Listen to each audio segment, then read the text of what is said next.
Pues bien, hoy nos acercamos a la Facultad de Medicina y queremos agradecer de antemano que nos haya abierto las puertas su decano, don Luis Cristóbal, capitán Morales.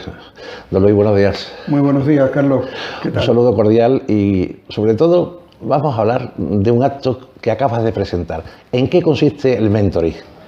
Bueno, el mentoring es un concepto, bueno, ya muy antiguo, ¿no? Pero que ahora mismo está teniendo cada vez más importancia porque una de las críticas que ha recibido la universidad en los últimos años es que la universidad estaba un poco apartada de la sociedad, ¿no? Entonces, este sistema de mentorización es un sistema que permite implicar ambas instituciones. Si se puede llamar así, la universidad, que es una institución, y la sociedad en su conjunto. Y esto permite el que nuestros alumnos, aquí en la Facultad de Medicina no solamente tenemos el grado en Medicina, sino que tenemos también el grado en Biomedicina y el máster en Investigación en Ciencias Biomédicas. Este sistema de mentorización permite que el alumno tome contacto con la realidad de la sociedad, la realidad del trabajo. Diferente, en muchos casos, lo que es la universidad. Y este sistema de mentorización, básicamente, lo que consiste es que un alumno se pone en contacto con una determinada empresa que le forma y, sobre todo, más que le forma, le enseña lo que hay fuera. Porque, además, hoy sabemos que cualquier grado, y nuestros grados de los que dura algo, pero cualquier grado que uno haga, a los 10 años de haber terminado, el mejor de ellos ya no sirve. La obsolescencia va en progresión geométrica y lo más importante hoy de la formación es el enseñar al alumno a aprender a lo largo de toda su vida. Hoy, por ejemplo, está ocurriendo el fenómeno de que determinadas máquinas basadas en inteligencia artificial son capaces de conseguir diagnósticos de imagen con una exactitud similar a dos expertos que se reúnan para examinar un determinado estudio radiológico.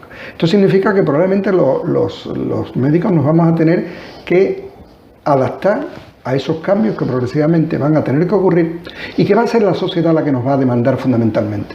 Si la universidad abre sus puertas y la sociedad también a su vez le abre las puertas a la universidad para que los alumnos interactúen con la realidad social, esto va a cambiar. Necesariamente tiene que cambiar. Pero es que además ocurre un fenómeno y es que, y que ya venimos desarrollando dentro de la facultad, pero que se amplía fundamentalmente cuando un alumno llega al terreno de la empresa. Y es que cuando llega al terreno de la empresa y llega al terreno de lo privado, pues ve cómo es también el trabajo en equipo. Trabajo en equipo diferente, donde la competencia es diferente, donde la forma de trabajar, de entender el mundo es diferente. Y yo creo que esa interacción entre el mundo académico, desde nuestro punto de vista, es irrenunciable. Yo entiendo que no se ha generado hasta ahora ningún sistema que forme como forma la universidad en su conjunto y que se puede beneficiar la universidad de este contacto con las mentorizaciones, con lo que existe en la sociedad, con lo que existe en el mundo de la actividad privada, y la actividad privada se puede a la vez beneficiar del conocimiento de la universidad, porque también entendemos que la sociedad conoce poco lo que ocurre en la universidad. Hace un momento, justo en este mentoring que esta reunión sobre medical mentoring que se está haciendo, me comentaban que los alumnos de medicina, que la comunicación, que como que no se estaba muy preparado. Bueno, nosotros formamos en comunicación, formamos de forma transversal durante toda la carrera. Sin embargo, pues no ha llegado esto a la sociedad. La sociedad, la impresión que tiene es que los alumnos no han aprendido en comunicación. Yo creo que esta reunión que en la que vienen personas de todos los ámbitos, tanto profesores universitarios como es el profesor Padillo, jefe del servicio de cirugía del Hospital Virgen del Rocío, o el doctor Morales Conde, que es profesor asociado, pero que a la vez tiene una actividad privada muy importante, y como otras personalidades que ya verán ustedes, que lo van a ver en el transcurso de estas conversaciones, pues van a iniciar un tipo de actividades para las que nosotros tenemos mucha confianza. Ya digo, partiendo de la base irrenunciable de lo público en la enseñanza, de lo público de la universidad, del carácter de formación presencial en nuestra universidad, cosa irrenunciable, pero para establecer esos lazos que yo creo que son importantes en la formación de los estudiantes de medicina. Don Luis, un binomio, saber hacer y ser. Ahí es donde está la cuestión, ¿no? Efectivamente, ahora que he hecho la presentación del acto, Sir William Osler, que probablemente es el padre de la medicina moderna, establecía que, hay una frase que a mí me gusta mucho, que decía que aquel que es capaz de ver enfermedades no es médico. El médico es aquel que es capaz de ver pacientes con enfermedades. Y lo que define nuestra actividad fundamentalmente es, por supuesto, los conocimientos, el saber hacer. Si no sabemos hacer las cosas, no podemos curar a nadie. Pero ese punto más de humanismo que aportaba Sir William Osler, como ya digo, como padre de la medicina, esa incorporación de todos los valores, que hay una lista infinita de valores que tiene que tener el médico, por eso ser médico es tan complicado, porque ahora se habla mucho de la empatía, ¿no?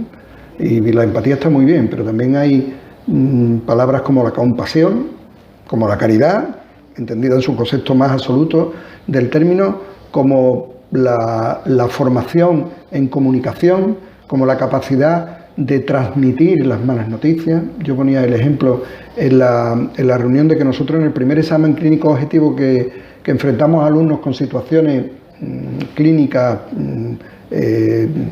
por medio de actores, pues una de las cosas que hicimos fue enfrentar a los alumnos a transmitir una mala noticia a un familiar.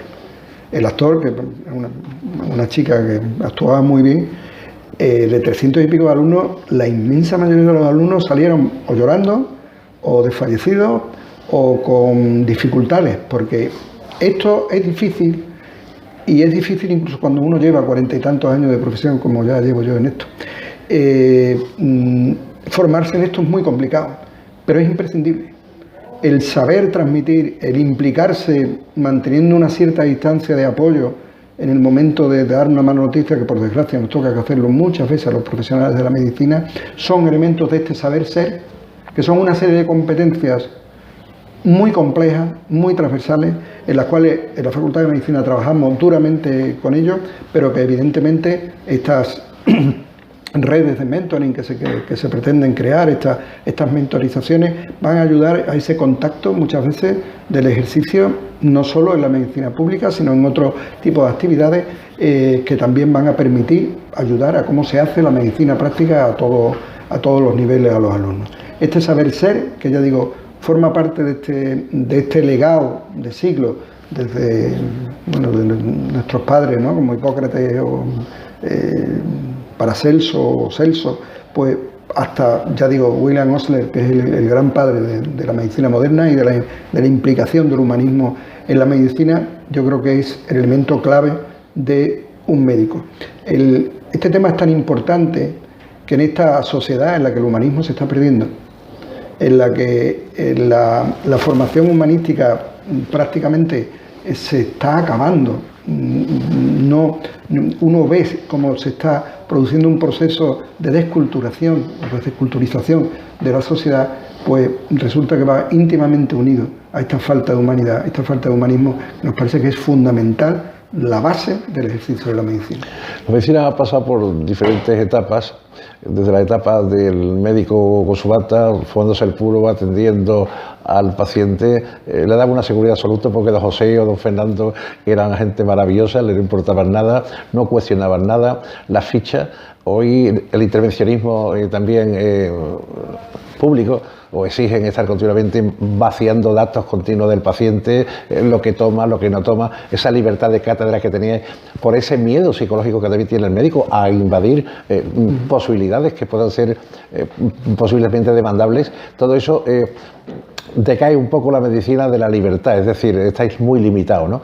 Y eso se ha visto en la cantidad de procesos que ha habido, casi todos ellos vacuos, porque el 99% han sido totalmente archivados, pero sí ponen en cuestión algo que no debería estar nunca, que es la seguridad y la sanidad de tu médico, ¿no? Sí, efectivamente, uno de los problemas que estamos viviendo en la sanidad fruto de, yo creo que de un proceso, ya digo, de pérdida de valores dentro de la humanidad, dentro de la sociedad, pues está conllevando el que el incremento de agresiones y el incremento de mala relación entre los profesionales médicos y los pacientes y los familiares de los pacientes haya aumentado considerablemente. El tipo de medicina que llevamos a cabo es una medicina muy compleja. Hoy día la medicina se ha tecnificado mucho y hay profesionales que lo que hacen todo el día es realizar actos técnicos frente a actos técnicos y el contacto personal con los pacientes se va perdiendo cada vez más. Eso es una tragedia para el paciente y para la sociedad. Pero hemos conseguido, don Luis, que de estar de pie, como en la mili, y que te atiendan a estar sentado. Bueno, ya es un paso, ¿no? Sí, pero de todas formas, yo digo que el ordenador es la barrera que se interpone entre antes. Yo, por desgracia, llevo mucho, o por suerte, llevo muchísimos años en eso y he visto cómo se ha cambiado la medicina de una medicina mucho más personalizada. Yo recuerdo como en la época en que nosotros empezamos en la especialidad, pues nosotros veníamos a pasar sala todos los días del año, Los pacientes los conocías con nombre y apellido, a todos. Hoy día el sistema es tan complejo que hace que los facultativos tengan que rotar y bueno, pues cada día esta es una de las críticas que nos hacen, ¿no? Es que cada día que vengo me veo un médico diferente y es verdad. Pero claro, el sistema es muy complejo. Dar una sanidad pública gratuita, universal, es muy complejo. Existe un sistema de gestión muy complicado. Pero lo que hay que intentar, por todos modos, es transmitir a la sociedad, que esto es complicado, que tenemos que poner todo de nuestra parte y que nuestros alumnos, yo siempre les transmito un tema cuando los actos de graduación, siempre les digo que tenemos que volvernos muy humildes. Tenemos muchos conocimientos, somos muy importantes, pero debemos ser humildes porque en definitiva uno es una parte del engranaje de la curación. La curación se hace por una secuencia de actos en las que la participación del médico es una parte de todo ese acto de curación o de mejoría o de ayudar a bien morir, ¿no? En ese acto el médico tiene que tener conciencia de la humildad, de lo que significa, que somos importantes, pero hay otras muchas cosas importantes. Y lo más importante de todo es que estamos atendiendo a otro ser humano. Y que ese otro ser humano es el centro de nuestra atención. Lo mismo que en la formación en la universidad, el centro, la preocupación constante de nosotros es el estudiante, el alumno. Del mismo modo, o yo diría que aún más importante, es que la atención final, tanto de la formación como de nuestra actividad profesional, es otro ser humano enfermo. En una situación muy complicada, en una situación que solamente se puede vivir cuando uno se coloca en el otro lado de la cama y entiende qué importancia tiene la palabra. Como dicen los psiquiatras actuales, las palabras curan, y cuando en la pandemia han utilizado una frase que a mí me ha gustado mucho, es que cuando no nos podíamos tocar, decían las palabras tocan, porque una palabra utilizada con una empatía, con corazón, efectivamente con corazón, pues hacía que los pacientes pudieran mejorar aunque lo estuviéramos atendiendo por teléfono. Yo he tenido la experiencia de hacer consulta telefónica durante este tiempo de la pandemia y han sido experiencias gratificantes, porque personas que estaban metidas en una casa, como estábamos todos, y que pensaban que se habían olvidado de ellas, pues les llamábamos, nos hacíamos cargo de ellas, veíamos desde el teléfono, ¿no? Es verdad que es frío, pero veíamos del teléfono las dificultades que podían tener e intentamos vehiculizarlo, ¿no? Recuerdo, yo no me dedicaba evidentemente a tratar pacientes por COVID, pero una mujer me contó síntomas y la derivé porque sospechaba que tenía efectivamente un COVID y la mujer estaba absolutamente perdida, ¿no?, en esa situación. Yo creo que esta palabra que ahora por desgracia está tan desgastada, ¿no?, es la empatía, ¿no? Yo entiendo que está Me ha gustado el gesto que ha hecho el compañero que está enfrente del corazón, ¿no? La empatía, yo hablaría de corazón, porque la empatía la hemos desgastado tanto que cuando una palabra se desgasta tanto pierde su significado, ¿no? Y tenemos que trabajar desde el corazón, desde los sentimientos. Eso somos seres humanos y eso, como olvidemos los médicos eso, la medicina habrá perdido su sentido. Don Luis, el médico siempre se está formando, nunca acaba, pero ahora están las nuevas tecnologías que aumentan todavía el proceso de aprendizaje. Claro, se encuentra uno con médicos ya de 50 con 60 años que no han nacido en la época de los informáticos, como los chavales estos nuevos que están cogiendo el teléfono y el móvil y haciendo esas cosas. Eso implica un razonamiento sobre la ética, la deontología, la aplicación, el método y el ponerlo en práctica, ¿no? Efectivamente, la incorporación de todas las nuevas tecnologías, ¿no? Pero sobre todo, últimamente, la inteligencia artificial con el aprendizaje automático ha hecho que estemos pensando que el diagnóstico lo puede hacer una máquina, ¿no? Un determinado software, en un hardware adecuado, pues puede hacer un diagnóstico. Y puede que sea verdad. Pero el cuidado del paciente, que lo hacen los enfermeros, el trato humano, de momento, necesitamos a otro ser humano. Le podremos llamar médico, le podremos llamar de otra manera. La situación del médico será diferente, pero lo que está claro es que el papel del hombre frente al hombre en este momento es insustituible. Evidentemente, una de las cosas que más nos preocupa ahora mismo es lo que decíamos al principio, que más que formar a los alumnos en una super especialización concreta, un super conocimiento que es importante, tenemos que enseñarles sobre todo a que sepan aprender durante toda la vida, que incorporen en el día a día de su trabajo la formación continua, personal, porque además uno tiene que crear su propio currículum. La universidad te forma en el cuerpo general, en el corpus de formación de la disciplina, pero después uno tiene que ir formando su propio currículum y ese currículum es insustituible. Los cursos que tú eliges, que vas a hacer, la lectura que tú vas a hacer diaria, eso es lo que te va a conformar después como ese médico especial que eres o no, o convertirte en un médico máquina que no actúa como ser humano. Sí, sí. La máquina es la máquina, sabrá mucho, pero hay que ver lo que dice de las visitas médicas que hacéis por las mañanas, esa bata blanca, esa sonrisa y ese apretón o acariciar de mano de alguien que se va a curar o alguien que se va a ir, pero siempre con la mano de la esperanza, ¿no? Efectivamente, yo lo decíamos antes, ¿no? El tocar. Bueno, en Estados Unidos, prácticamente para tocar a un paciente hoy hay que pedir permiso, ¿no? Y de hecho ya estamos llegando aquí, eso, ¿no? Al consentimiento informado para poder explorar a un enfermo. A mí se me viene mucho a la mente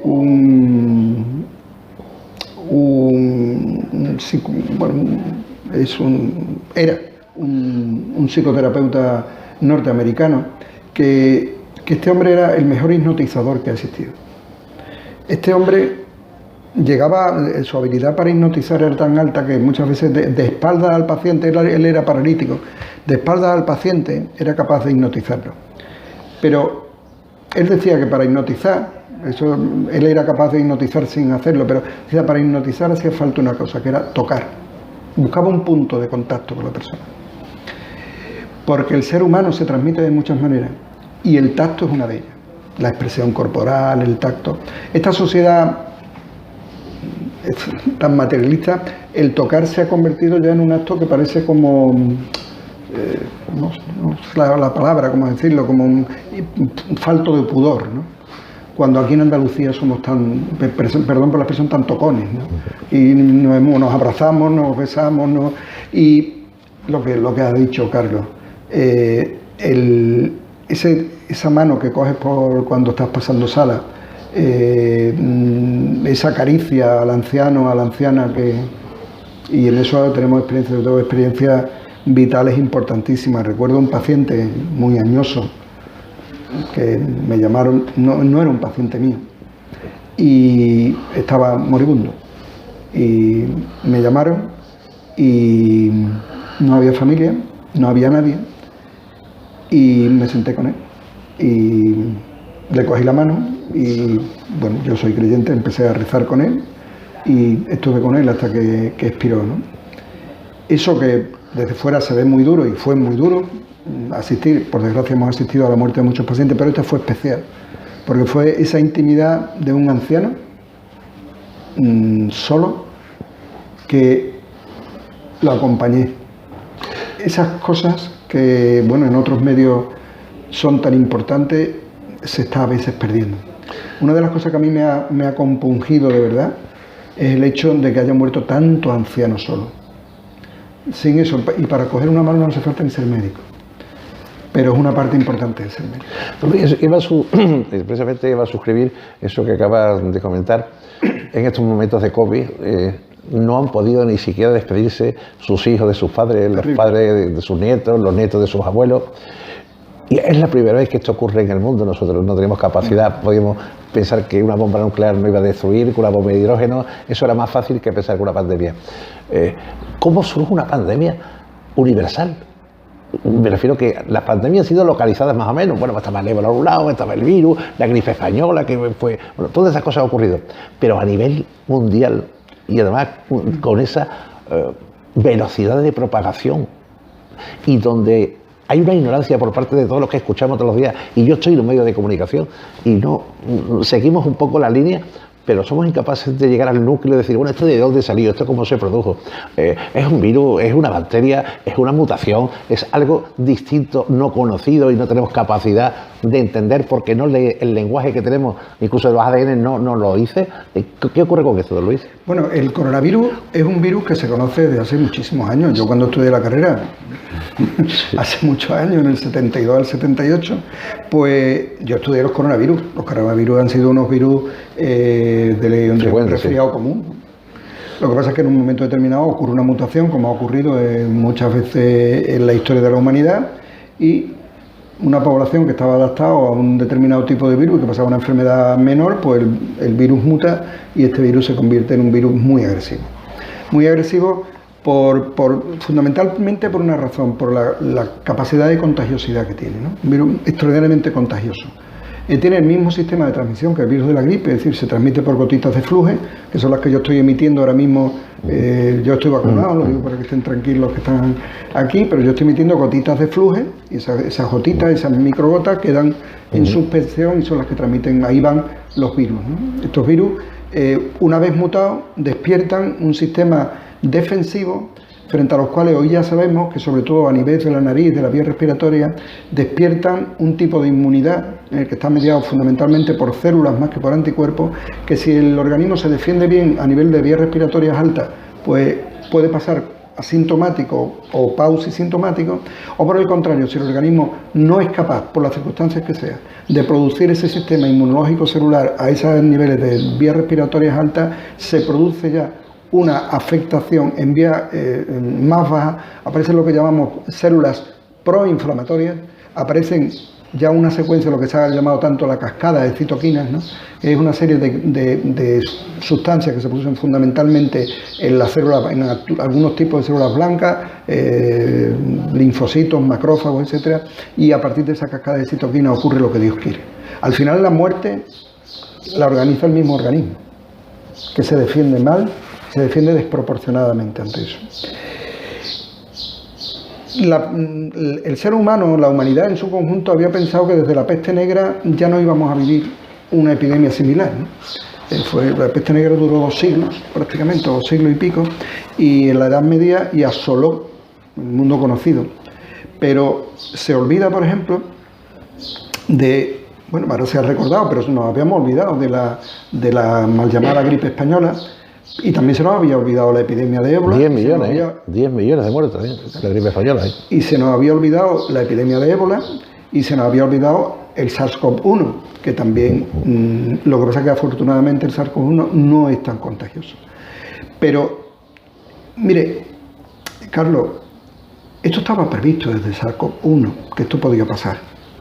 Estaba previsto y las medidas estaban estudiadas y recomendadas por la Organización Mundial de la Salud desde la epidemia de SARS-CoV-1. ¿El por qué no se han llevado a cabo? Pues aquí influyen elementos que no son puramente científicos ni sanitarios. Es decir, la actitud ante una pandemia se conocía, estaba estudiado, estaba publicado, pero no, sino publicado en la página web del Ministerio de Sanidad y Consumo.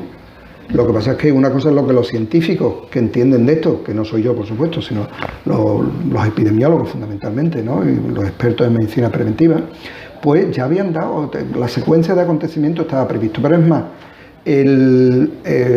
hubo un modelo matemático al inicio de la pandemia, allá por el mes de febrero del 2020, en el que se hizo una predicción matemática de lo que iba a ocurrir. Se está cumpliendo como una profecía del Antiguo Testamento, ¿no? No falla, todo se está cumpliendo. El por qué se han tomado las decisiones no han sido, desde luego, de carácter científico. A veces quien habla en televisión, yo no soy un experto en este tema, pero a veces quien habla en televisión, quien habla en los medios, no son los que saben. Los que saben lo previeron hace mucho tiempo, cuando saltó la primera comunicación de Wuhan. Hicieron la predicción matemática y predijeron que si no se tomaban medidas adecuadas ocurriría lo que ha ocurrido. Sí, había un algoritmo ya previsto. Totalmente, con el desarrollo ya. Matemático que sabíamos lo que iba a ocurrir perfectamente. El por qué las decisiones, y ha sido en todo el mundo, se han tomado malas decisiones. ¿Por qué se han tomado malas decisiones? Porque también hay un concepto político, no es puramente médico. Ya ahí han influido desde luego decisiones que no eran médicas, decisiones en las que yo no entro, de carácter económico, de carácter social, de carácter político, pero desde luego no de carácter científico. Porque los científicos advirtieron desde la primera comunicación que apareció en Wuhan de lo que iba a ocurrir. Y por desgracia se ha cumplido exactamente. Y la gran esperanza ahora mismo es el tomar unas medidas de vacunación importantes. Bueno, ya estamos viendo lo que está pasando en Israel, ¿no? Israel prácticamente ya van a quitar que se pongan la mascarilla la mayoría de las personas allí, y eso le va a permitir a Israel pues empezar otra vez como siempre a crecer. ¿Qué hay detrás? Economía, ¿no? Creo que ese es el elemento al final clave. Los países del cono sur no tienen vacuna. En Sudáfrica, en los países subsaharianos, sí, no tienen vacuna.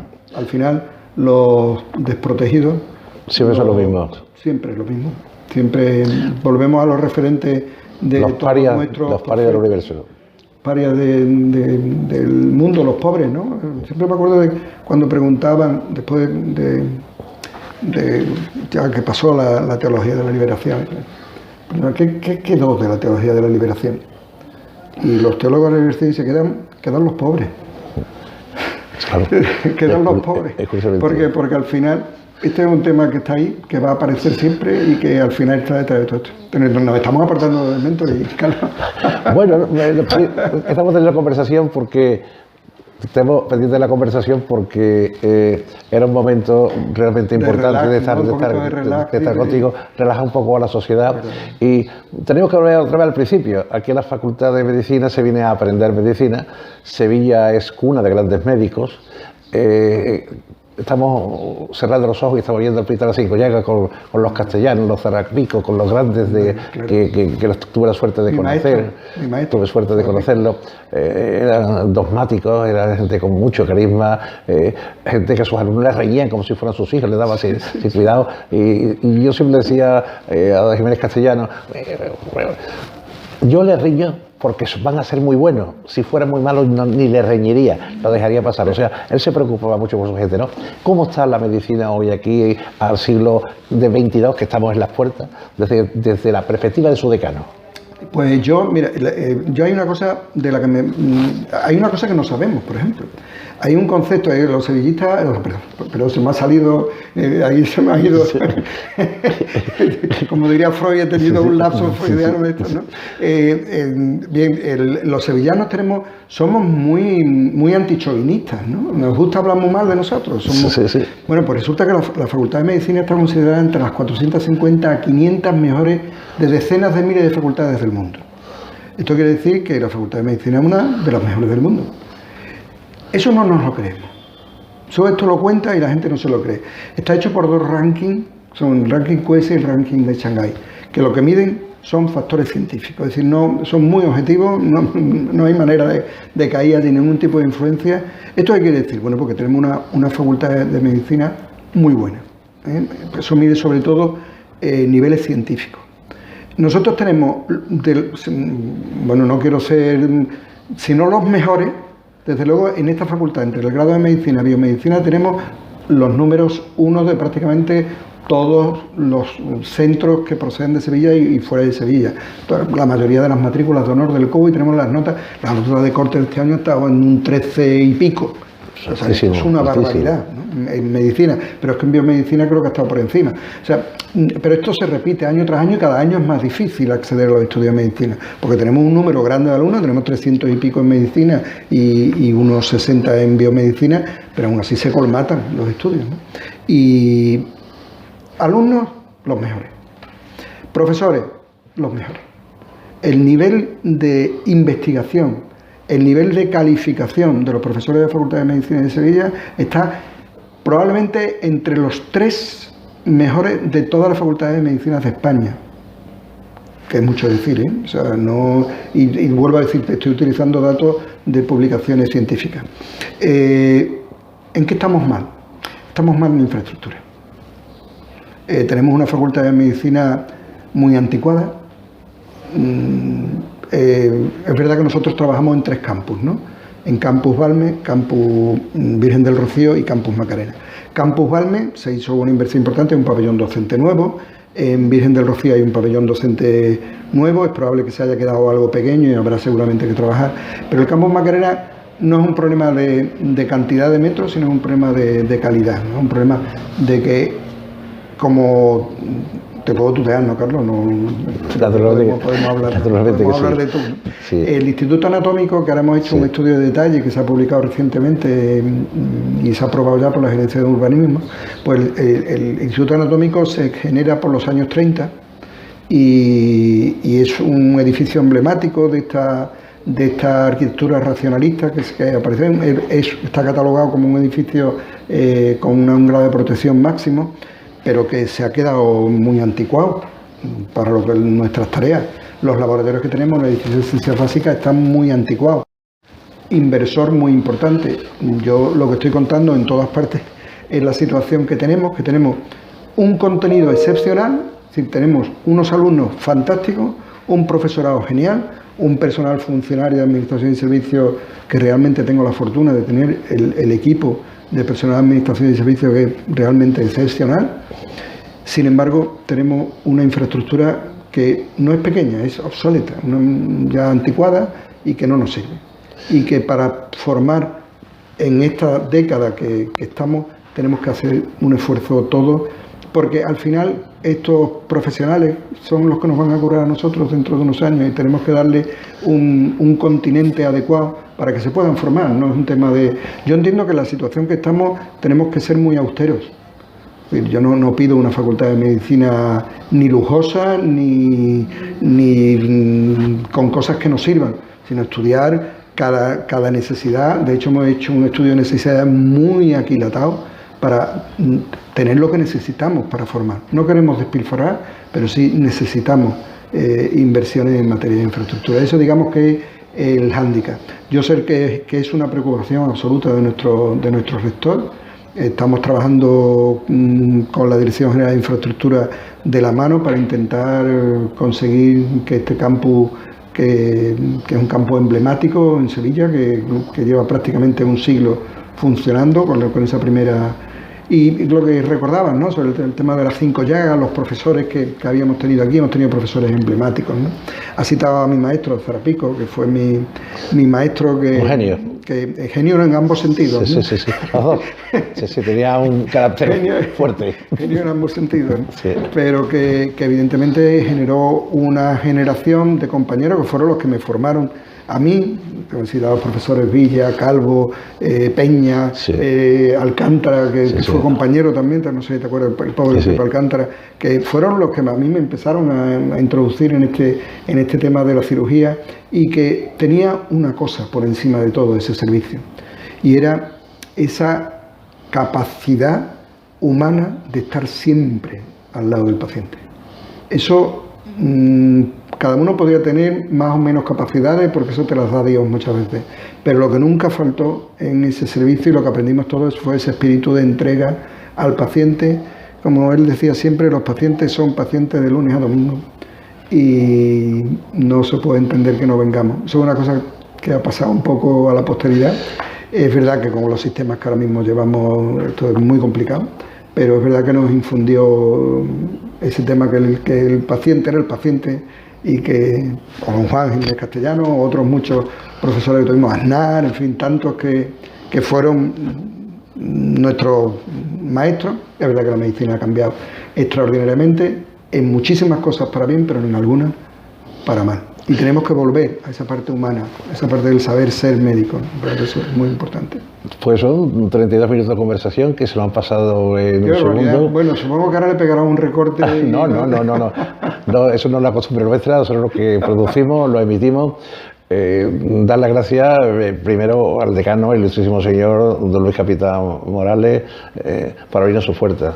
Después al amigo Luis, pues su generosidad por estar aquí en su despacho, por haber estado haciendo un hueco entre el mentoring que estamos ahora mismo, que además queremos hacer un poco el making of de lo que está ocurriendo, es decir, que esos médicos nos cuenten cosas, porque lo importante es que hoy la gente, esta entrevista que hemos hecho, la van a ver en su móvil cuando estén más tranquilos, en su casa, en la soledad, porque es cuando se escuchan todo lo que hay. Si no, hay películas que hay que verlas 10 veces porque te faltan algún trocito que estabas pues en stand-by en la mente y no estaba lo que sea. Y ahora vamos a procurar ver si en la próxima entrevista hablamos un poco de la salud mental, que es importantísima, es la próxima vacuna del mundo, que tiene que estar en condiciones.